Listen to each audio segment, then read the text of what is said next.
Hola, nuevamente tu servidor Daniel Arriaga. Vamos a desarrollar el término de flexoelasticidad. Bien, esta clase, como las anteriores, estará llena de conceptos muy puntuales, técnicos, pero aquí trataremos de aterrizar en el primer objetivo una vista muy específica desde el esquema nuevamente celular hasta el entendimiento macroscópico. Muchos de los autores actualmente manejan el término de flexoelasticidad en la bibliografía moderna, ya que alude a dos esquemas muy importantes, como el material biológico con el que trabajamos, que son músculos, tendones, fascias, aponeurosis y tejido conectivo, tienden a generar una resistencia específica. Conoceremos algunos términos como el shear, como el strain, que en pocas palabras es el índice elástico-plástico, el índice de deformidad y, por ejemplo, el principio de Frank Starling, que es cómo puede generar un proceso o un cuerpo una elongación, un alargamiento, pero con un límite antes de deformarse. Esto aplicado a los músculos, tendones y todo lo que es el tejido conjuntivo, y conocer un poco las propiedades quizá de la colágena, tropocolágena, de algunas elastinas que nos brindan esa capacidad a nivel molecular para poder tener un macroscópico movimiento observable. Muchos de los autores hoy en día pueden clasificar, y desde la vieja escuela, en donde la flexoelasticidad o elasticidad, que manejaremos como un proceso de flexoelasticidad o flexibilidad, como la mayor parte de los autores lo trabajan, pero reitero, el término nuevo o más empleado, más ad hoc, es flexoelasticidad. Volviendo a la diapositiva, te muestro que tenemos la parte activa y pasiva y como Di Cesare en 2000 genera una específica división en donde tenemos la activa y pasiva, tanto general y específica, dependiendo de cada estructura, de cada grupo muscular y sobre todo de las acciones miotendinosas que damos ese trabajo específico. Y Sánchez y colaboradores hace un análisis un tanto más como el que estamos defragmentando, en donde esos autores se enfocan en la parte anatómica activa y pasiva. En la parte anatómica, como te he mencionado, una constante que es estructura dicta función, pero la composición va a guiar este mecanismo de flexibilización. Aquí hay un componente muy importante donde tendríamos que analizar cuáles son los componentes que me van a generar esta flexoelasticidad, que puede ser morfofuncional, las características propias del cuerpo, las características propias de esas articulaciones. ¿Qué necesidad biomecánica tiene ese deporte, ese gesto deportivo, ese performance deportivo para generar una contracción, una elongación, un arranque, una dispersión? Osteoarticular, etcétera, ¿no? Dependiendo de las necesidades, si vamos a generar una fuerza, fuerza resistencia, fuerza explosiva. Pero como en el módulo de biomecánica te mencioné, sí, estamos hablando del movimiento activo, pero en algún momento nuestro cuerpo, en los factores intrínsecos, o sea, en sus componentes internos, tendrá que tomar en cuenta el aspecto de si moví ese cuerpo, tengo que regular ese movimiento, pero sobre todo desacelerarlo. Aceleración, desaceleración, y es aquí donde tomamos en cuenta el esquema de las tres leyes de Newton. Otra cuestión sobremanera importante es la condición genética, así como la disposición de fibras musculoesqueléticas, fibras musculares lisas, fibras cardíacas, cantidad de osteocitos, neumocitos, todas aquellas células especializadas del cuerpo. El componente genético es fundamental. Por ejemplo, en el culturismo hemos observado que muchas de las tallas, muchas de las figuras que buscan determinadas categorías tiene mucho que ver el componente genético y sobremanera y con base en ello explotar o trabajar o entrenar y desarrollar las mejores capacidades con base en la genética. Sí, en efecto hay varios artículos que hoy en día pueden hacer referencia acerca de las capacidades flexoelásticas en función de algunas adeninas, caderinas y algunas elastinas, dependiendo de cuál es la mayor disposición de colágeno tipo 2, de colágeno tipo 3, 4 y 5.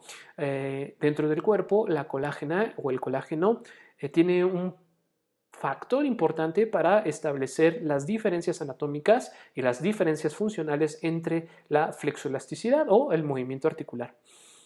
Bien, tenemos también para observar el esquema de la edad. Para esto podremos desarrollar en las fases sensibles, donde depende también del género, edad y sobre todo condición étnica o grupo, sí, grupo de, podríamos decir, somatotípicamente hablando, ¿Cuáles serían las características adecuadas para poder desarrollar y en qué fase sensible? Estoy hablando de los periodos de crecimiento, de maduración y sobre todo maduración musculoesquelética.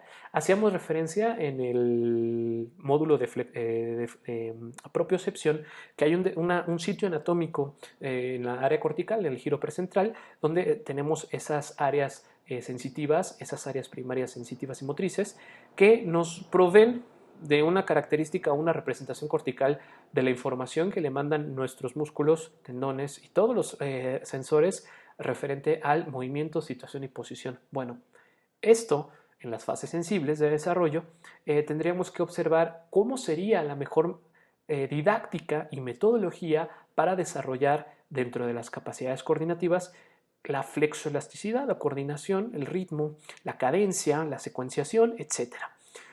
También habrá que tomar en cuenta un punto importante, la hora del día, el nivel de hidratación. Ya en el módulo de hidratación tomaremos algunos índices en donde sí, en efecto, podemos estar deshidratados, hidratados, también dependiendo de la estación.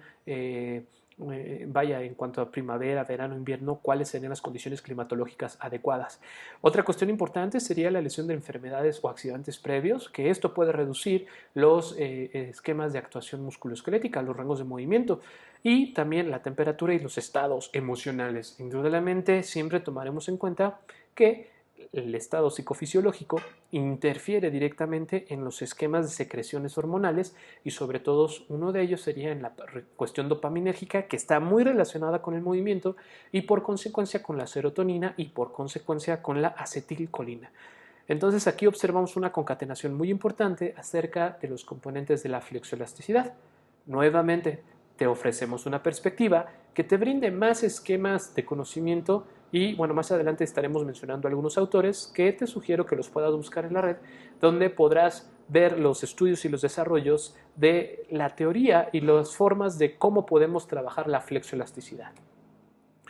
¿Qué otros factores van a involucrar en la parte de la flexoelasticidad? Como bien te mencionaba al inicio de esta ponencia, en los últimos años han llegado muchísimos artículos referentes a la flexoelasticidad.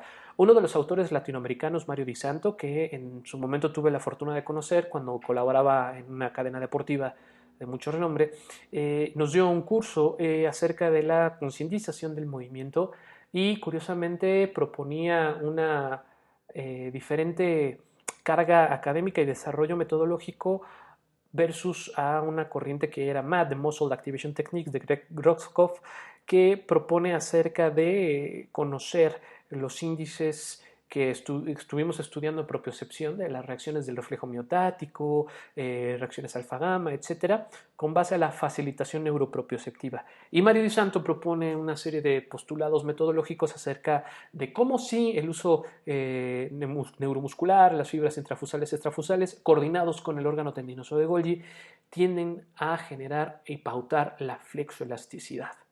Importante. Si te fijas, ya hemos retomado una serie de términos importantes que tendremos que desarrollar, que tendremos que repasar en el módulo de propiocepción, que sería el órgano tendinoso de Golgi, las fibras intrafusales y extrafusales, qué función tienen y la intermediación de fuerzas y directrices entre fascias y tejido conjuntivo. Bueno, en todos estos postulados que actualmente podemos llegar a conocer, podemos resaltar algunos aspectos teóricos prácticos en función de la evidencia científica, pero también en función de la metodología que se ha desarrollado por distintos autores y, por ejemplo, distintas escuelas, la escuela alemana, la escuela anglosajona, bueno, que es de similares orígenes, la escuela rusa, que, por ejemplo, para el desarrollo de obtener rangos de movimiento con uno de los grandes deportes, que es la gimnasia olímpica, proponen una serie de movimientos o serie de procesos para desarrollar la flexoelasticidad. A nivel terapéutico, por ejemplo, está Bobat y Kabat o la terapia de Bochta, que ellos proponen precisamente los estímulos de facilitación neuropropioceptiva. Bueno, ¿cuáles son estas posibilidades de manifestación con base al término de la flexoelasticidad? Bueno, aquí te propongo un término de situación, voy a mover un poco la pantalla, en donde etimológicamente Uno de los autores, como te mencionaba, Jordi Porta, propone que el término viene del latín, en donde está la flexibilidad de bilix o bilis, que significa la capacidad, y flectere, curvar, la capacidad de curvar, la capacidad de generar un rango de movimiento. En forma amplia, la flexibilidad es esta capacidad que tienen ciertos elementos de la naturaleza para ser doblados, curvados o en algún punto. Aquí habría que rescatar que tienen esa capacidad de retornar a la forma inicial y de retornar a la posición cero o posición neutral que podríamos generar. En este caso, podríamos decir que es la posición anatómica o la posición cero. Y cuando sobre ellos se ejerce una fuerza externa, pero en este caso, como organismos autónomos en cuanto al movimiento, nosotros mismos podemos generar y propiciar esas angulaciones. Recuerda, en el módulo de biomecánica repasamos los términos de los movimientos lineales y los movimientos angulares. Los movimientos angulares conjuntan varios ejes de movimiento y son los que proveen la mayor cantidad de flexoelasticidad y sobre todo de flexibilidad articular. Físicamente, como resultado de flexionar objetos, se pueden presentar distintas situaciones. Número uno, que se adquiera una nueva forma permanente, por ejemplo, el que ocurre al doblar una varilla de hierro, por ejemplo, una rama de un árbol probablemente puede quedar fracturada o distensionada. Esto, haciendo una analogía con los ligamentos de la rodilla, podríamos decir que cuando hay un esguince, hay una distensión de los ligamentos por la naturaleza de los materiales, ya no pueden retornar y por ello, dependiendo del daño, tendrán que ser reparados quirúrgicamente. Y la dos, que al desaparecer la fuerza externa que lo deformó, regrese a su estado anterior, como sucede con un resorte. De ahí que hay un principio que te conmino a que lo estudiemos bien, que es el principio de Frank Starling, que ello nos brindará mayor entendimiento de cómo es el índice elástico plástico de un resorte. Bueno, regresamos un poquito al esquema de la presentación. Aquí hay que tomar en cuenta que plantearse, ¿para qué quiero, como te mencionaba, tener los conceptos de elasticidad, flexibilidad o estirar? ¿Para qué quiero estirar? ¿Para qué quiero elongar alguna parte corporal, algún segmento corporal y sobre todo alguna articulación? Habrá que entender el componente contráctil, que es donde vamos a repasar los esquemas de qué componen o qué es lo que da a nivel molecular la capacidad de esa flexoelasticidad o de ampliar un rango de movimiento. El componente elástico en serie, como en este caso, si recuerdas el componente del miofilamento, la miofibrilla y cómo se van concatenando desde la actina y la miosina y las unidades de troponina y tropomosina pesada, meromesina. ¿Recuerdas todo el esquema del sarcómero? Bueno, que eran todas esas proteínas que se entrecruzaban y a su vez van empezando a formar y más condensación de estructuras anatómicas. Y aquí es algo que te comentaba, el componente elástico-plástico. Tomemos en cuenta que sí, en efecto, la propiedad elástica tiene la capacidad de elongar su cuerpo y en componentes o en materiales biológicos hasta un 30% de su tamaño inicial. Sin embargo, cuando se rebasa ese límite, empieza a haber daño estructural, empieza a haber una debilitación, un rompimiento de las estructuras que dan el trofismo de esa estructura.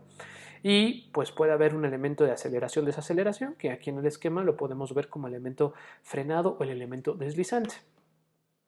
Bueno, pues en sí el concepto alude a una capacidad de distintos segmentos para realizar el más amplio rango de movimiento y depende del grado de movilidad articular que las posibilidades de estiramiento muscular proveen. Retomamos aquí entonces, hay un componente elástico-plástico, hay un segmento óseo que me va a pautar los límites de movimiento y para esto habrá que tomar en cuenta el concepto de rango de movimiento y rango óptimo de movimiento. Por ello te decía que cuando consultes los libros de Daniels y Kendall entenderás bien este concepto de rango de movimiento, que es justo lo que una población en común tiene con base en las mismas características en cuanto a su edad, género y condición genética. Y el rango óptimo de movimiento puede ser un tanto individual, que pueda ser diferente del promedio general o la mediana poblacional y que debido a las adaptaciones tanto de sus componentes, de su estructura genética, se modifiquen. O sea, ¿qué quiero decir esto? Que una persona puede ser más flexoelástica que otra con base a todos los criterios anatómicos, somatotípicos y componentes genéticos, ¿vale? Y sobre todo también algunas articulaciones tienen una estructura de movimientos y algunos ejes que van a pautar una diferencia específica en cuanto a qué articulación sí resiste determinado movimiento y qué articulación no está preparada para este movimiento. Pongamos un ejemplo.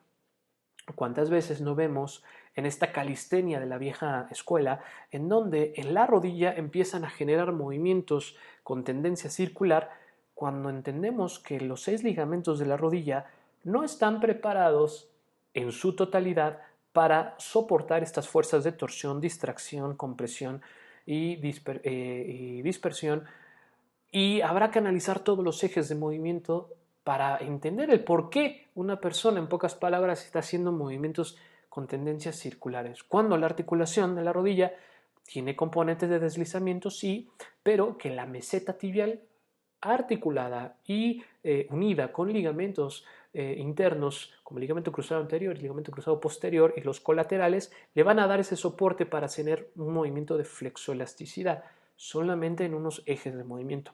Que habrá personas que tengan la posibilidad de malear un tanto sin llegar a la deformidad, sí, en efecto, pero habrá que ver el componente genético. Bueno, por eso cada articulación es muy importante respetarla, conocer sus rangos de movimiento, y es donde te conmino nuevamente a ver la fisiología articular de Kapamji, donde en sus distintos tomos puedes revisar qué articulaciones tienen determinado rango de movimiento. Un ejemplo muy claro y donde se generan distintos tipos de lesiones en los movimientos rotacionales de la columna, en donde, por ejemplo, el mayor o la articulación de mayor movimiento rotacional lateral puede ser la articulación atlantoaxoidea, pero por sus características morfológicas, gracias a una articulación odontoide y un axis que le permite dar un componente de rotación. Sin embargo, muchas veces hemos observado a personas que, por ejemplo, ponen un bastón y hacen movimientos rotacionales exacerbados,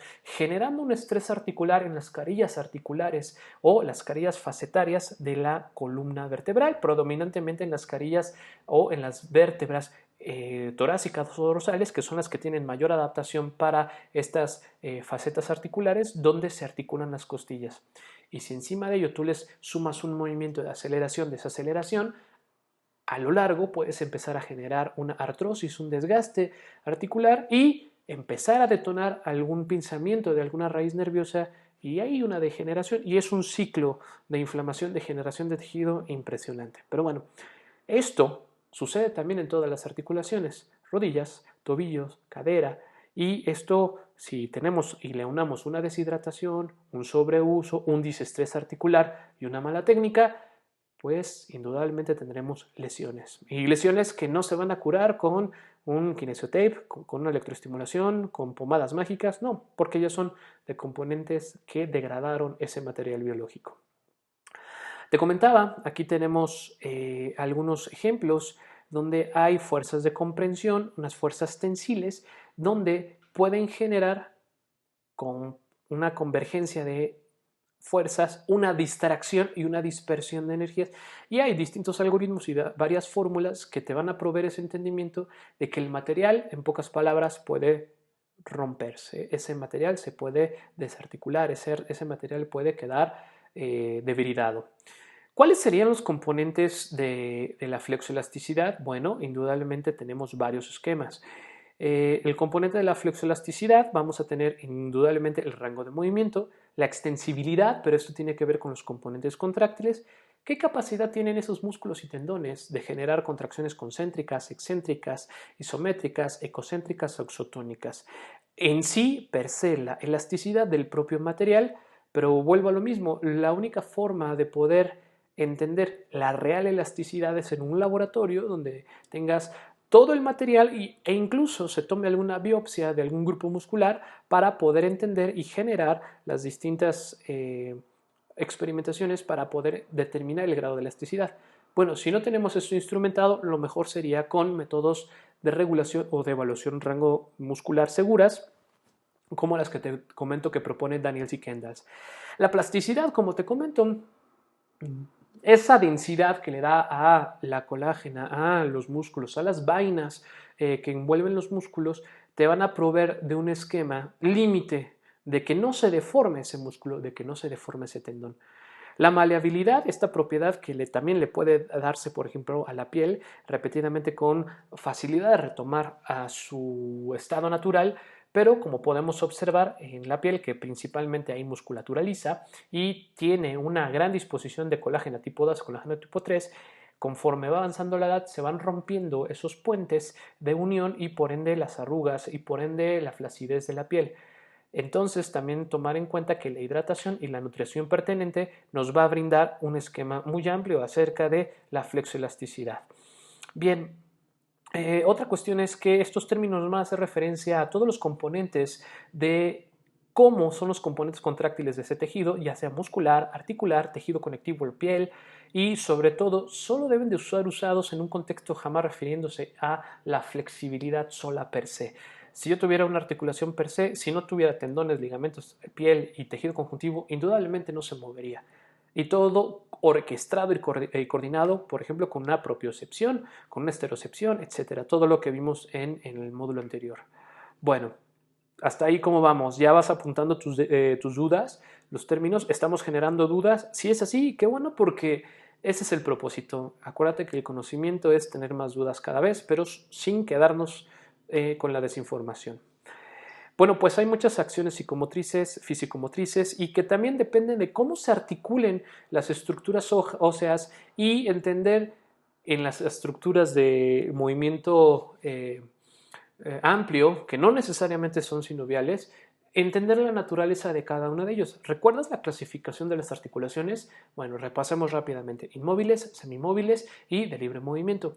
Las semimóviles, que tienen un componente intermedio de fibrocartílago, como el componente costal, la sínfisis del pubis, muchas de las columnas vertebral, le van a permitir a esa estructura tener movimientos de compresión y de deslizamiento, no más nada. Por ende, tendríamos que analizar qué movimientos soportan estas articulaciones. O las articulaciones de libre movimiento, que no necesariamente son sinoviales, podemos entender que hay componentes que les permiten tener uno o dos ejes de movimiento. Es por ello que las sinoviales, que sí soportan la mayor cantidad de movimientos, pueden llegar a tener un determinado movimiento en distintos ejes. Tales articulaciones como la del hombro, como la de la cadera, que proveen de movimientos, rotaciones internas, rotaciones externas, flexiones, extensiones, abducciones, aducciones. Y en este caso, en articulaciones adaptadas, que no son sinoviales, pero que pueden tener por sus características morfológicas, por alguna apófisis odontoide, podríamos tener los procesos de pronación, supinación, desviaciones laterales, que nos van a brindar un entendimiento del porqué de ese o de esa naturaleza del movimiento. Y punto importante, saber qué músculo es el que está accionando ese eje, esa polea en determinada articulación, ¿vale?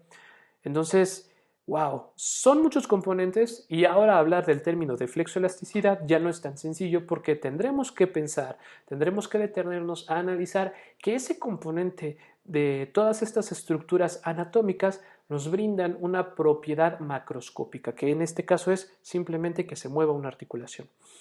Bien, el punto número 4, bueno, el punto número 3, esto lo vamos a rescatar.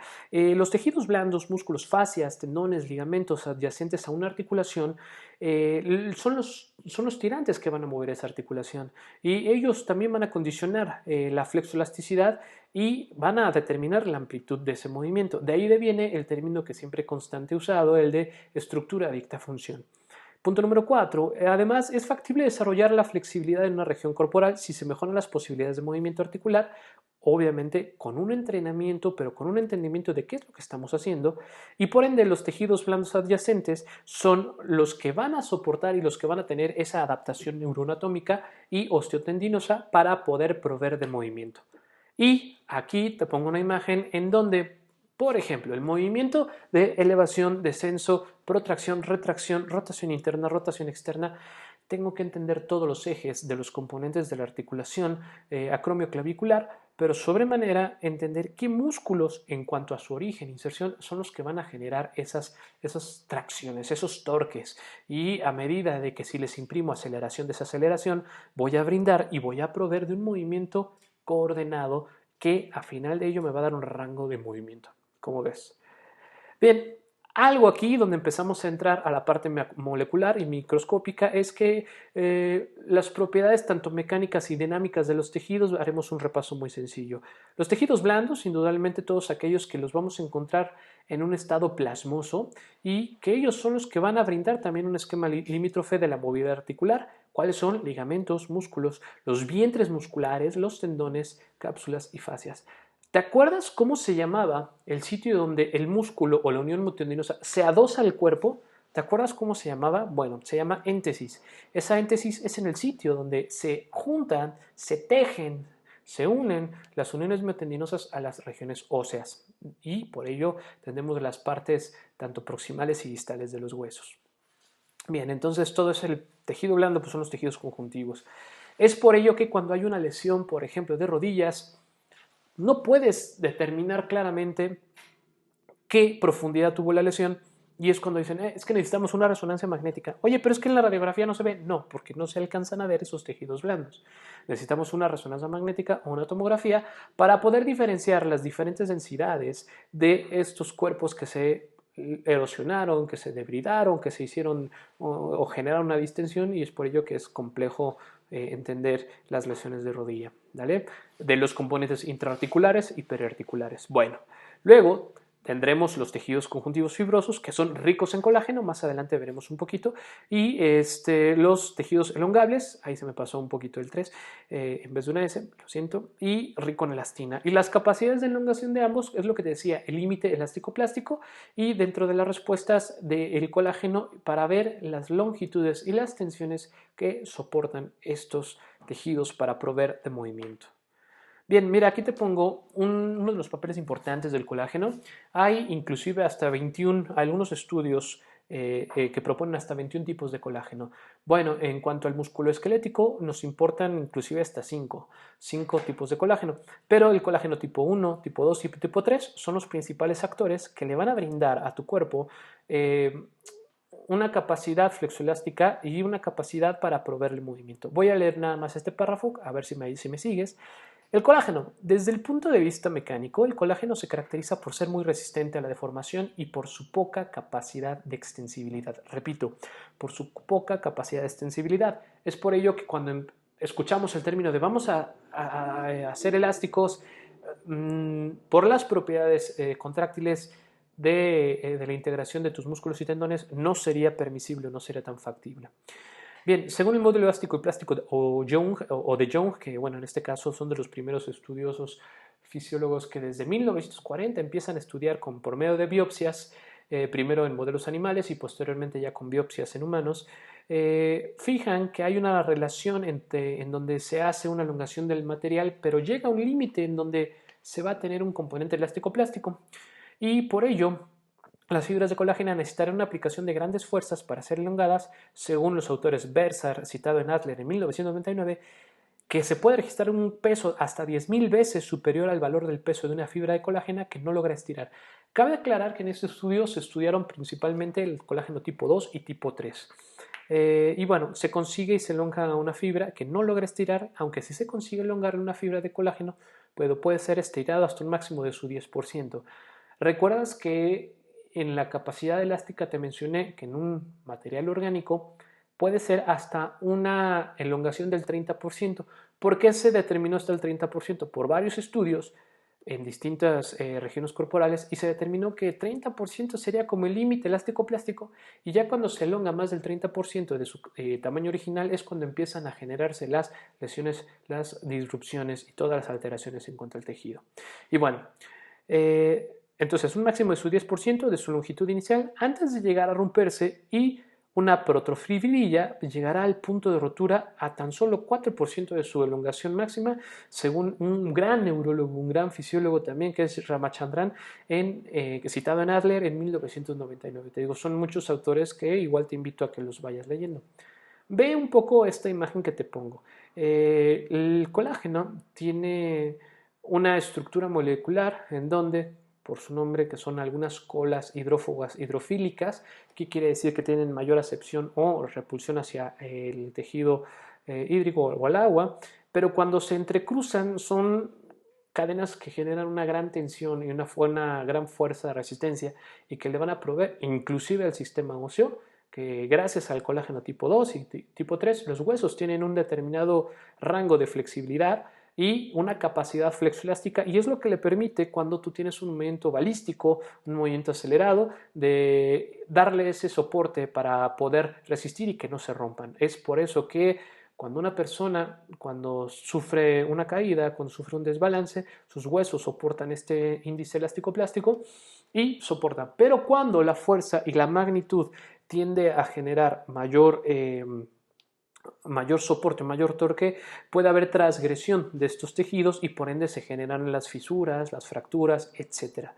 Entonces, ¿te hace sentido con lo que vimos un poco acerca del módulo de lesiones deportivas, de las cuestiones intrínsecas, para ver cómo está la edad y la densidad de esos tejidos? ¿Sale? Bien. Retomamos un poquito la parte de las características principales del colágeno. Nos va a brindar resistencia, firmeza y flexibilidad. Reitero, principalmente la colágena 2-3. Tipo 2 y tipo 3, y nos van a dar una elasticidad y cierto soporte, respetando un término que se llama el strain, que sería un estrés de compresión-distracción, y sobre todo nos va a brindar esa capacidad de fortaleza. ¿Qué lugares de acción van a tener estas fuerzas resistivas? Bueno, tendones, cartílagos, ligamentos específicos, matriz orgánica, que es principalmente se encuentra el tejido conectivo y conjuntivo, y donde se va a dar esa elasticidad: tendones, cartílagos, ligamento, piel y vasos sanguíneos. En los vasos sanguíneos también, porque es importante, le va a brindar la capacidad predominantemente al tejido arterial para la vasoconstricción y la vasodilatación, y brindarle un buen transporte para la perfusión del tejido sanguíneo. Y bueno, ¿qué otros ejemplos de acción? Bueno, altas fuerzas de tensión, no se estira. Por ejemplo, un tendón no se debe de estirar o no tendría por qué generar una elongación más de su 10% o 4%, porque es donde se llegan a rupturar. Tal es el caso de tendones que se llegan a rupturar o lesionar más en el gimnasio: tendón de Aquiles, el tendón bicipital, el tendón pectoral, y pues bueno, una serie de problemas que hemos observado. Y también tenemos estiramiento en dos direcciones, y para ello hay unas proteínas que son algunas elastinas, algunos ligandos, algunas adherinas y caderinas, también conformados por fibrinas, que es lo que le da esa propiedad a tus músculos y las uniones miotendinosas de poder contraerse en dos direcciones: concéntrica, excéntrica, isométrica, auxotónica o ecocéntrica. Bien, otro componente importantísimo te mencionaba que es la elastina, de ahí que devenga también el término de elasticidad, pero bueno, vemos que por índice elástico plástico no debe ser. La elastina, a diferencia del colágeno, se caracteriza por su gran extensibilidad. Solo cuando las fibras de elastina son estiradas hasta un 150% de su longitud y llegan a un punto de rotura. Esto es importante porque justamente cuando no conocemos ese índice límite de nuestras articulaciones es cuando se empiezan a generar laxitudes, rupturas, etc. En el 75 ya se observa que para conseguirlo se necesita una fuerza de tan solo 20 o 30% kilogramos por centímetro cuadrado de unidad, que según Bloom y Fawcett, citados en Adler en 1999, entienden que empieza a haber daño de las estructuras anatómicas. Bloom y Fawcett, ellos se dedicaron un poco más a estudiar algunos esquemas de histología. De hecho, en Facultad de Medicina y en todas las ciencias de la salud, de cajón hay que leer histología de Bloom y Fawcett, porque ellos proponen, por medio de observaciones al microscopio electrónico y luego ya electrónico de barrido, nos brindan todo esto que te estamos diciendo: las naturalezas y las propiedades de estas proteínas tan importantes y necesarias en nuestro cuerpo. ¿Qué otros tejidos tenemos en cuanto a tejidos conjuntivos y tendones? Bueno, muchos de los principales van a ser haces de colágeno paralelas y densos, agrupados estrechamente, varían su longitud y grosor. Aquí, perdón, me juntó un poco la computadora el esquema de los títulos, pero bueno, lo retomamos. En el 62, y John y Wright, empiezas ciclados también con Adler, comprobaron que los tendones proporcionan casi el 10% de la resistencia total del movimiento. Por eso te menciono, un tendón, imagínate, si no está entrenado y de repente lo pones a hacer CrossFit, de repente lo pones a hacer movimientos balísticos explosivos y no adaptados, vaya. Si ya hace tiempo te mencioné que la transición de adaptación anatomofisiológica en un músculo tarda de hasta 80 o 90 días en cambiar su estructura celular, metabólicamente hablando y estructuralmente hablando, los tendones y las fascias tardan de 120 hasta 240 días en adaptarse. No te estoy diciendo que cambien, y varía mucho en tu composición genética y nutritiva y de nutrición, de cómo se van a modificar las condiciones de la resistencia y tensión en tus estructuras conjuntivas, en este caso como son tendones, ligamentos, fascias.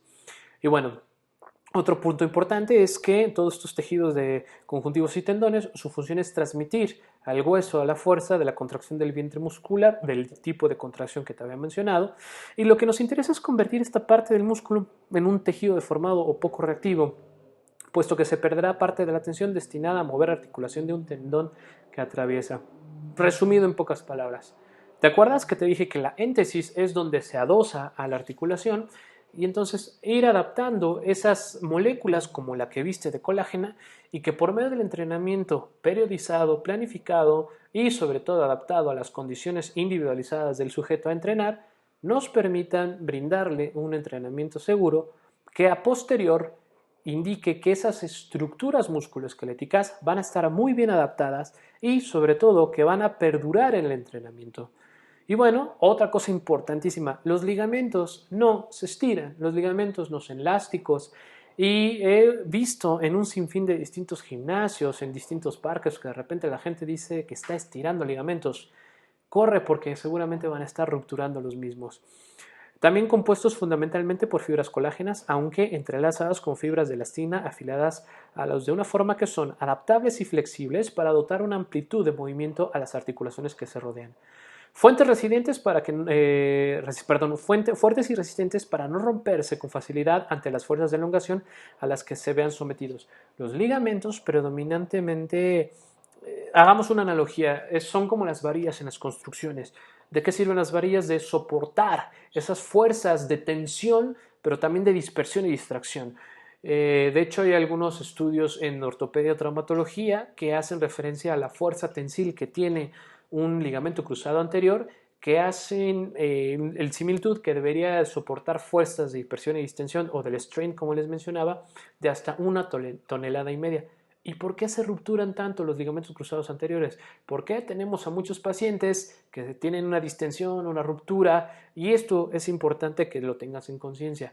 Si tienes una distensión ligamentosa y es más del 30-40%, seguramente la resolución será quirúrgica, porque las propiedades elásticas plásticas de tu ligamento no se van a poder resarcir, porque ya tienes un daño estructural importante. Es por eso que sí, a veces son necesarias las operaciones. Y entonces esa distensión, por la naturaleza del material, no se va a reparar como un músculo, como una unión miotendinosa. Si es un tendón, va a tardar mucho en repararse, y un ligamento muchísimo más.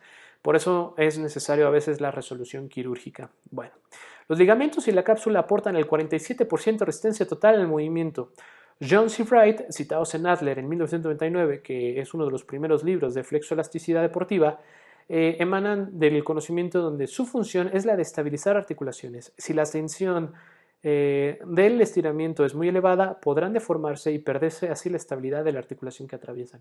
Es ahí que te comento del índice elástico-plástico, que hay que respetarlo, y qué más que conocer los rangos articulares, los movimientos y respetar las estructuras a las que estás sometiendo el movimiento con un entrenamiento, inclusive con tu propio cuerpo. Pero ya cuando le sumamos una mancuerna, cuando le sumamos el ejercicio en un artefacto de peso integrado, algunas marcas, por ejemplo, que sí realmente hacen sus estudios antropométricos, como en su momento puede llegar a ser Technogym, Kaiser, Nautilus, van a estudiar a la población objetivo a la cual esos aparatos van a ser utilizados, Hammer y todos, Strange, etcétera, que sí en efecto tienen un cierto respaldo anatómico que nos van a brindar una seguridad para respetar los ligamentos, los tendones, no solamente la morfología o las dimensiones de altura o de grosor de los individuos. Entonces, es por ello que son tan caros estos aparatos, puesto que tienen un estudio muy antecedente acerca de las propiedades a las cuales se está sometiendo ese organismo y sobre todo las fuerzas extrínsecas a las cuales vas a someter. Por eso hay peso integrado, por eso también hay un determinado diseño y una determinada transición hacia el peso libre, porque tus articulaciones se deben de ir adaptando con base a los estímulos elásticos plásticos y respetar su estructura anatómica individual. ¿Cómo ves?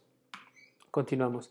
Mira, y en estas últimas imágenes ya de casi por terminar estamos, podemos ver en donde hay un dibujo que me agradó bastante, en donde están todos los componentes neurales. Si te fijas, retomamos un poco de las fibras intrafusales. Mira, aquí está el uso neuromuscular bien coqueto saludando.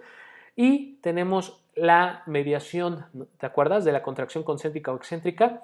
Y tus fibras están mediando por medio del aparato, el órgano tendinoso de Golgi, quién cede más, quién cede menos. Y mira, aquí está, por ejemplo, esta contracción puede ser concéntrica, y a lo mejor está excéntrica, y ahí es ahí donde se le da un reflejo que se le denomina el de inhibición recíproca, que puede ser que está, si estoy llegando a mis límites elásticos plásticos por cuestión alfa-gamma, puede ser que inhiba la acción antagonista y por esto pueda generar algún tipo de lesión. Ya son conceptos un tanto más estudiados, pero para que veas que sí hay que tener una cierta relación del entendimiento de la función muscular, pero con bases neurofisiológicas de saber que está la contracción mediada por varios sensores intramusculares, que en este caso sería el órgano tendinoso de Golgi, las fibras intrafusales y extrafusales, que las expusimos en el módulo anterior, y ver la importancia en cuanto al movimiento.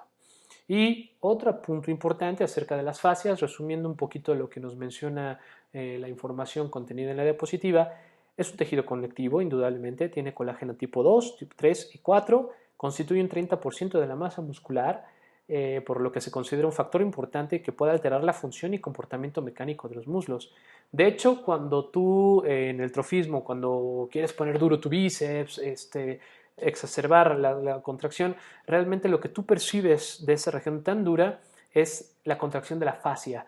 Y para ello hay un estudio muy importante que son las cadenas miofaciales, que le dan una continuidad mecánica a los movimientos. Entonces, no solamente basta con entender la naturaleza y dirección de los movimientos musculares, sino que también habrá que entender los compartimentos de las fascias de pierna, de fémur, región femoral, comprender los paquetes mediales, anteriores, posteriores y los compartimentos, ¿no? Esto inclusive, por ejemplo, Garfi y con algunos autores, como lo menciona aquí en la referencia de la bibliografía, sin la resistencia de las fascias se reduce un 15% la fuerza del músculo y un 50% durante la contracción. Garfi y algunos otros autores en 1981. ¿Te fijas entonces cómo hay muchos estudios?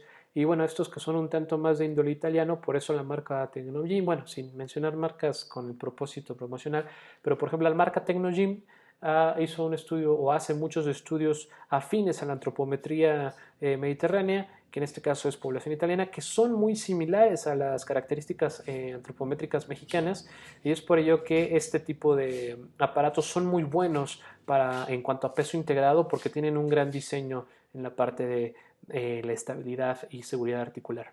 Bien, ante un movimiento de estiramiento pasivo constituyen el 41% de la longitud total del movimiento. Jones y Wright, citados en Adler 1999, mencionan que su función es separar diferentes capas de un mismo músculo o de músculos adyacentes para permitir su correcto deslizamiento durante una acción motriz. Uf. En pocas palabras, y ya para cerrar esta presentación, es importante conocer los papeles de los compartimentos orgánicos, de las fases musculares, de las fases en donde podemos utilizar algunos esquemas importantes donde podemos saber cuáles serían las condiciones para poder entender la contracción muscular, entender cómo y cuándo la flexoelasticidad no solamente es ver que una articulación se mueva, sino es un componente interno de mayor eh, organicidad, orquestación y coordinación, desde una parte de un componente celular hasta un esquema macroscópico.